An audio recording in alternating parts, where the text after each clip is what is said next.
Chapter 4. Mr. Paskey shooed them out of the book nook and locked the front door. "I have to eat lunch," he said. He scurried down Main Street. "Come on," Dink said. "There's a phone in Ellie's diner." "Good, we can eat while you're calling," Josh stopped. "Who are you calling?" "The airport," Dink said, "to see if Wallace Wallace was on that 7 o'clock flight last night." They walked into Ellie's diner just as Jimmy Fallon and his grandfather came out. Jimmy was working on a triple-decker chocolate cone. Ellie stood behind the counter. As usual, her apron was smeared with ketchup, mustard, chocolate, and a lot of stuff Dink didn't recognize. Ellie smiled. "Hi, Dink. Butter crunch, right?" Dink shook his head. "No, thanks, Ellie. I came to use the phone." "Excuse me, but would it be all right if I bought each of you a cone?" Mavis Green asked. "I was going to buy lunch for Mr. Wallace anyway."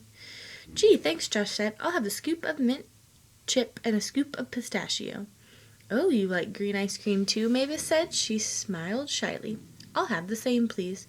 "I like pink ice cream," Ruth Rose said. "I'll have a strawberry cone, please. 1 scoop."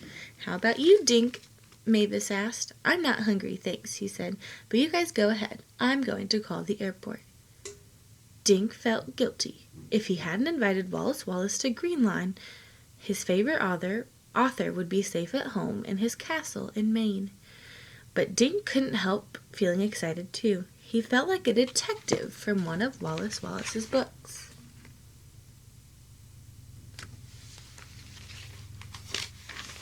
Dink stepped into the phone booth, looked up the number for New England Airlines, and called. When a voice came on, he asked if Wallace Wallace had been aboard Flight 3132 last night. He was. "Did it land at 7 o'clock, Dink asked. "Thanks a lot." He rushed out of the phone booth.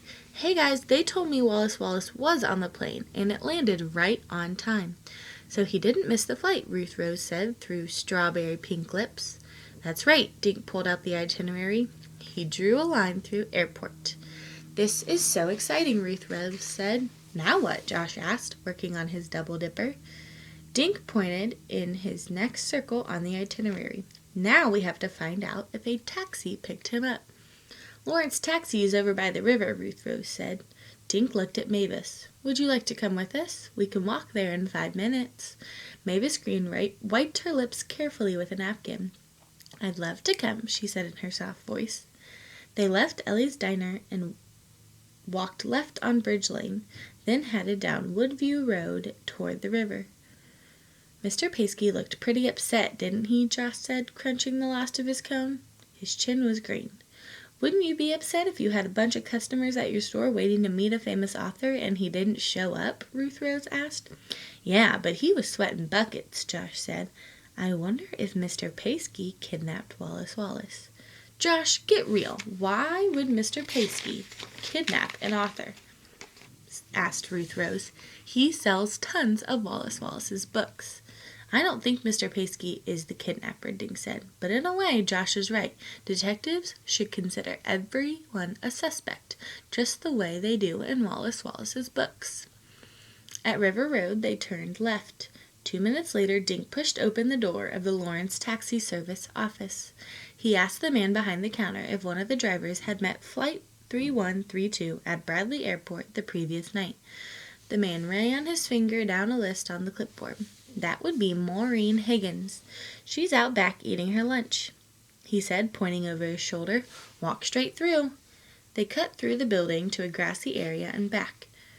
Through the trees, Dink could see the Indian River. The sun reflected off the water like bright coins. A woman was sitting at a picnic table eating a sandwich and filling in a crossword puzzle. "Excuse me, are you Maureen Higgins?" Dink asked. The woman shook her head without looking up. "Nope, I'm Marilyn Monroe." The woman wrote in another letter. Then she looked up. She had the merriest blue eyes Dink had ever seen. "Yeah, cutie pie, I'm Maureen." She pointed her sandwich at Dink.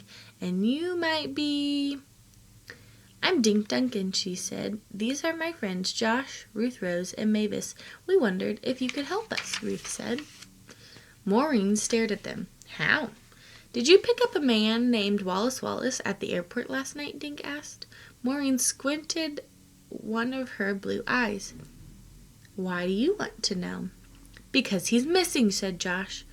"Well, I sure ain't got him." Maureen took a bite of her sandwich. Mayonnaise oozed onto her fingers. "I know, we didn't think you had him," Dink said. "But did you pick him up?" Maureen nodded, swallowing. "Sure, I picked him up, 7 o'clock sharp. I was there with my sign saying Wallace. The guy spots me, trots over, I take him out to my taxi, he climbs in carrying a small suitcase. Kinda spooky guy, dressed in a hat, a long raincoat, sunglasses. Sunglasses at night, doesn't speak a word, just sits. Spooky."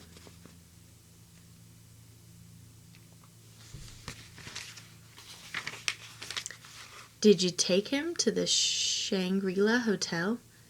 Dink asked. "Yep, those were my orders. Guy didn't have to give directions, but it would have been nice if he'd said something, pass the time, you know. A lot of people, they chat just to act friendly. Not this one, quiet as a mouse, in the back seat." Maureen wiped mayonnaise from her fingers and lips. "Who is this Wallace fella, anyway?" "He's a famous writer," Ruth Rose said. Maureen's mouth fell open. "You mean I had a celebrity in my cab and never even knew it?" "What happened when you got to the hotel?" Josh asked. Maureen stood up and tossed her napkin into the trash. "I get out of my side, then I open his door. He hops out, hands me a 20. Last I seen, he's scooting into the lobby." Dink pulled out the itinerary. He crossed out taxi with a thick black line. Then he drew a question mark next to hotel. "Thanks a lot, Miss Higgins," he said. "Come on, guys. I have a feeling we're getting closer to finding Wallace Wallace." Maureen put her hand on Dink's arm. "I just thought of something," she said. "When he handed me my fare, this Wallace fellow was smiling." Dink stared at Maureen. "Smiling?" She nodded. "Yep, had a silly grin on his face, like he knew some big secret or something." Alright, that's the end of chapter 4. So he's gotten in the taxi, and he might be at the hotel. Let's keep reading these next couple days to find out.